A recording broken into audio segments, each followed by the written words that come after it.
Hello मेरे सारे future लोको pilots और टेक्नीशियंस। चलिए आज हम बायोलॉजी के एक बहुत ही फाउंडेशनल चैप्टर मतलब बिल्कुल नींव वाले चैप्टर में चलते हैं, द सेल यानी कोशिका। देखिए, ये एक ऐसा टॉपिक है जो सिर्फ आपके एग्जाम के लिए इंपॉर्टेंट नहीं है, बल्कि ये लाइफ को समझने के लिए भी बहुत जरूरी है। तो हम इसको बिल्कुल जीरो से शुरू करेंगे, एक कहानी की तरह, ताकि एक एक कॉन्सेप्ट आपके दिमाग में बिल्कुल ट्रेंड हो जाए। और हाँ, शुरू करने से पहले एक बात, अगर आप रेलवे एग्जाम क्रैक करने के लिए वाकई सीरियस हैं और पूरा सिलेबस मेरे साथ कवर करना चाहते हैं, तो अभी के अभी सब्सक्राइब बटन और बेल आइकन को दबा दें। ऐसा करने से आप कोई भी क्लास मिस नहीं करेंगे। इस पूरी जर्नी को और भी ज्यादा क्लियर बनाने के लिए मैं आपको एक बहुत ही पावरफुल नए AI फर्स्ट प्लेटफॉर्म के जरिए पढ़ा रहा हूं। यह प्लेटफॉर्म हमें कॉम्प्लेक्स आइडियाज को सिंप्लीफाई करने और बेहतरीन विजुअल्स क्रिएट करने में हेल्प करता है, ताकि आप सब कुछ बहुत आसानी से समझ सकें। तो तैयार हैं? चलिए शुरू करते हैं। अच्छा, चलिए एक सिंपल से सवाल से शुरुआत करते हैं। सोचिए, अगर आप एक घर को, एक बड़ी सी बिल्डिंग को तोड़ते हैं तो आपको सबसे छोटी चीज क्या मिलती है? ईंट, राइट? ब्रिक्स। लाखों ईंटें जुड़कर ही तो पूरी बिल्डिंग बनती हैं। तो ईंट उस घर की सबसे बेसिक यूनिट हुई। अब जरा अपने बारे में सोचिए, हमारा शरीर इतना कॉम्प्लेक्स, इतना अजीब, अगर इसको इसके सबसे छोटे हिस्से तक तोड़ा जाए तो वो लिविंग ब्रिक क्या होगी जिससे हम सब बने हैं? क्या है वो? बस इसी सवाल का जवाब आज हम ढूंढने निकले हैं। तो आज की क्लास का हमारा सफर कुछ ऐसा रहेगा। सबसे पहले हम चलेंगे the world in a cork की खोज पर, मतलब ये देखने की कैसे एक छोटे से कॉर्क के टुकड़े ने पूरी साइंस की दुनिया हिला दी। फिर हम मिलेंगे आर्किटेक्ट्स ऑफ सेल थ्योरी से, वो साइंटिस्ट जिन्होंने लाइफ का, आप कह सकते हैं, संविधान लिखा।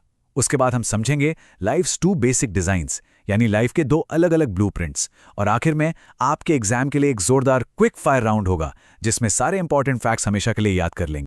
तो चलिए सब लोग अपनी टाइम मशीन में बैठ जाइए, क्योंकि हम जा रहे हैं 350 साल से भी ज्यादा पीछे, उस टाइम में जब इंसान ने पहली बार अपनी आंखों से एक ऐसी दुनिया देखी जो थी तो हमेशा से, पर कभी दिखाई नहीं दी। ये एक डिटेक्टिव स्टोरी की तरह है, जहां हम एक एक क्लू को जोड़ते हुए सेल की खोज तक पहुंचेंगे। हमारी इस जासूसी कहानी के 4 मेन हीरो हैं, जैसा कि आप इस टाइमलाइन पर देख सकते हैं। सबसे पहले आते हैं 1665 में रॉबर्ट हुक, जिन्होंने सबसे पहले उन छोटे कमरों को देखा। फिर उनके ठीक 9 साल बाद 1674 में आए लीवेन हुक, जिन्होंने उन कमरों के अंदर की जिंदगी को देखा। फिर कहानी एक लंबा जंप लेती है 1831 तक, जब रॉबर्ट ब्राउन ने सेल का कंट्रोल सेंटर खोज निकाला। और आखिर में 1839 में पुरकिंजे, जिन्होंने उस जीवन देने वाले लिक्विड को एक नाम दिया। तो चलिए एक एक करके इन सब की डिस्कवरीज को थोड़ा डिटेल में समझते हैं। तो कहानी शुरू होती है साल 1665 में। इंग्लैंड में एक ब्रिलियंट साइंटिस्ट थे रॉबर्ट हुक। उन्होंने खुद अपना एक माइक्रोस्कोप बनाया था, जो उस जमाने के हिसाब से काफी पावरफुल था। एक दिन वो पेड़ की छाल से बने कॉर्क की एक छोटी सी स्लाइस को अपने माइक्रोस्कोप के नीचे देख रहे थे। वही कॉर्क जो उस टाइम बोतलों के ढक्कन के काम आता था। और उन्हें जो दिखा वो देखकर वो हैरान रह गए। उन्हें हजारों छोटे छोटे खाली डिब्बे दिखे, बिल्कुल मधुमक्खी के छत्ते जैसे। उन छोटे छोटे कमरों को देखकर रॉबर्ट हुक को जो मंक्स होते हैं, साधु, उनके रहने वाले छोटे छोटे कमरे याद आ गए। लैटिन में इन कमरों को सेलुला कहा जाता था। बस इसी सेलुला वर्ड से उन्होंने इन स्ट्रक्चर्स को नाम दे दिया सेल, जिसका मतलब होता है अ लिटिल रूम, यानी एक छोटा सा कमरा। और उनकी इसी बुनियादी खोज की वजह से रॉबर्ट हुक को फादर ऑफ साइटोलॉजी भी कहा जाता है। साइटोलॉजी मतलब साइटो यानी सेल और लॉजी यानी स्टडी, सीधे शब्दों में सेल्स की पढ़ाई। हुक की डिस्कवरी नो डाउट बहुत बड़ी थी, लेकिन यहां एक बात याद रखना बहुत जरूरी है। उन्होंने जो कॉर्क सेल्स देखे थे वो डेड सेल्स थे, मृत कोशिकाएं, वो बस खाली दीवारें थी। असली तूफान तो तब आया जब 9 साल बाद 1674 में हॉलैंड के एक कपड़ा व्यापारी एंटनी वॉन ल्यूवेनहुक ने मैदान में कदम रखा। उनका शौक था लेंसेज बनाना। उन्होंने हुक से भी कई गुना बेहतर माइक्रोस्कोप बनाया, और जब उन्होंने तालाब के पानी की एक बूंद को उसके नीचे रखा तो वो चकित रह गए। उन्हें एक ऐसी दुनिया दिखी जो आज तक किसी ने नहीं देखी थी। तैरते हुए, घूमते हुए जिंदा जीव। ये पहले लिविंग सेल्स थे जिन्हें इंसान ने देखा, जैसे कि बैक्टीरिया और प्रोटोजोआ। लीवेनहुक ने यह साबित कर दिया कि जिंदगी सिर्फ उतनी नहीं है जितनी हमें नंगी आंखों से दिखती। चलिए अब हमारी कहानी सीधा लगभग 150 साल आगे चलती है। साल 1831 में एक स्कॉटिश बॉटनिस्ट थे रॉबर्ट ब्राउन। वो ऑर्किड के फूलों की कोशिकाओं को स्टडी कर रहे थे। तभी उन्होंने एक चीज नोटिस की। हर सेल के अंदर लगभग बीच में एक गोल सा गहरे रंग का स्ट्रक्चर है। उन्होंने इस सेंट्रल स्फीयर को नाम दिया न्यूक्लियस, यानी केंद्रक। ये एक बहुत बहुत बड़ी डिस्कवरी थी, क्योंकि अनजाने में ब्राउन ने सेल के ब्रेन या उसके कंट्रोल सेंटर को खोज लिया था। यही न्यूक्लियस है जो सेल की सारी एक्टिविटीज को कंट्रोल करता है, उसके बढ़ने से लेकर उसके रिप्रोडक्शन तक। तो देखिए, अब तक हमें क्या क्या पता चल गया था। हमें पता था कि लाइफ छोटे छोटे कमरों यानी सेल्स से बनी है। हमें यह भी पता था कि उन कमरों के अंदर एक कंट्रोल सेंटर यानी न्यूक्लियस है। लेकिन उन कमरों के अंदर भरा क्या है? वो कौन सी चीज है जो असल में जिंदा है? इस सवाल का जवाब दिया 1839 में यान इवेंजेलिस्टा पुरकिंजे ने। उन्होंने सेल के अंदर मौजूद उस पूरे जिंदा जेली जैसे फ्लूइड के लिए एक नाम दिया, प्रोटोप्लाज्म। प्रोटोप्लाज्म का मतलब है फर्स्ट सब्सटेंस, यानी जीवन का पहला पदार्थ। बेसिकली ये वही स्टफ ऑफ लाइफ है जो उन लिटिल रूम्स को भरता है और उन्हें जिंदा रखता है। अभी तक हमने अलग अलग डिस्कवरीज के बारे में जाना। रॉबर्ट हुक ने कमरे खोजे, लुईन हुक ने उनमें जीवन देखा, ब्राउन ने कंट्रोल सेंटर ढूंढा और पुरकिंजे ने उस जीवन के पदार्थ को नाम दिया। ये सब एक बड़ी सी पजल के अलग अलग टुकड़े थे। अब वक्त आ गया था इन सारे टुकड़ों को जोड़कर एक बड़ी तस्वीर बनाने का, एक ऐसी थ्योरी बनाने का जो हर जिंदा चीज पर लागू हो। और इसी को कहा गया सेल थ्योरी।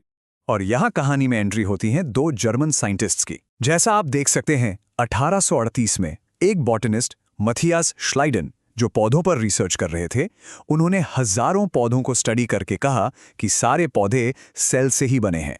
फिर उसके ठीक एक साल बाद 1839 में एक जूलॉजिस्ट थियोडोर श्वान, जो जानवरों पर रिसर्च कर रहे थे, वो भी इसी नतीजे पर पहुंचे कि सारे जानवर भी सेल से ही बने हैं।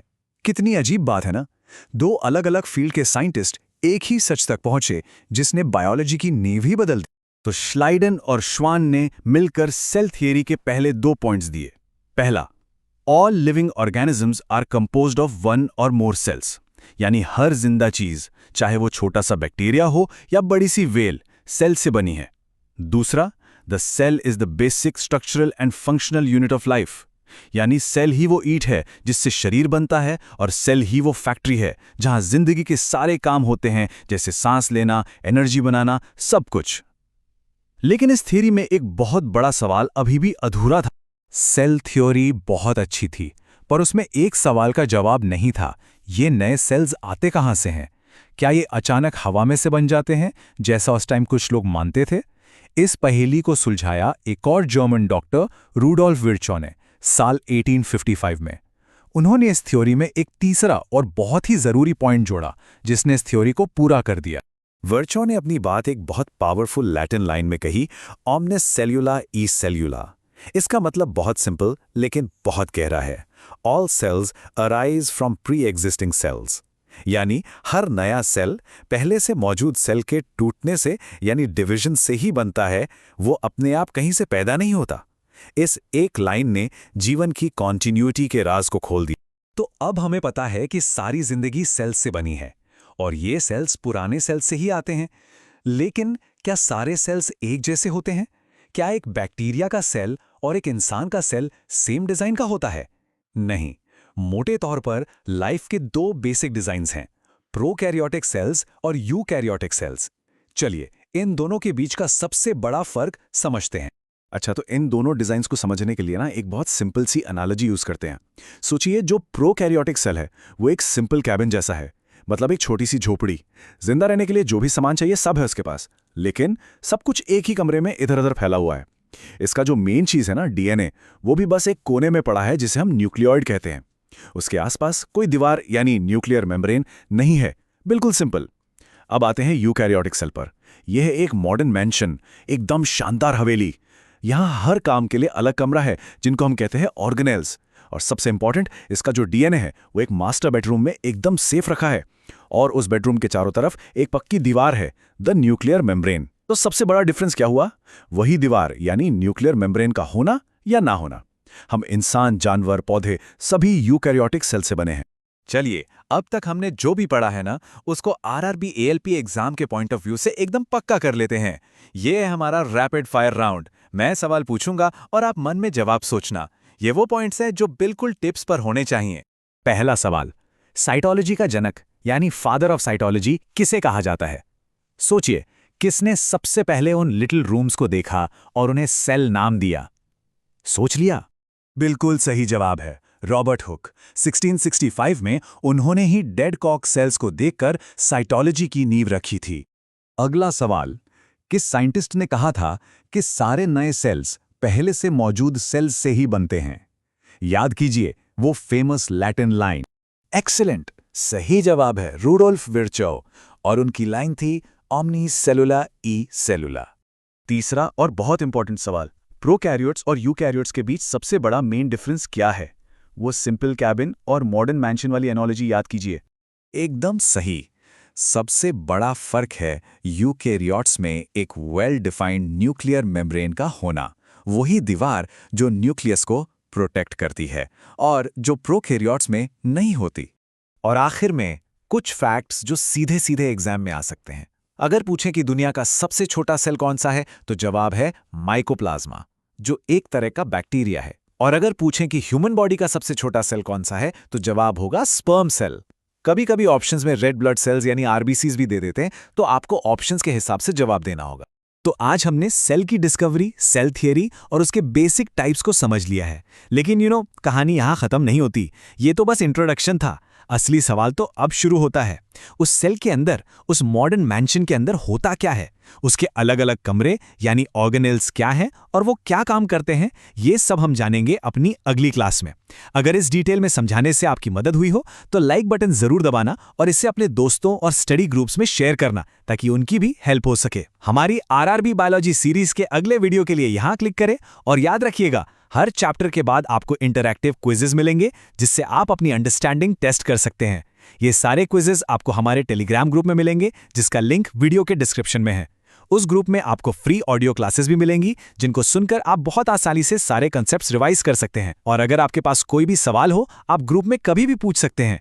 हम बहुत जल्द हर बड़े एग्जाम के लिए जैसे assistant loco pilot, railway junior engineer, NTPC, group D, SSC, RRB technician और पॉलिटेक्निक कोर्सेज, ये क्लासेस सभी लैंग्वेज में लाने वाले हैं। तो चैनल को सब्सक्राइब करके हमारे साथ जुड़े रहिए। मिलते हैं अगली क्लास में।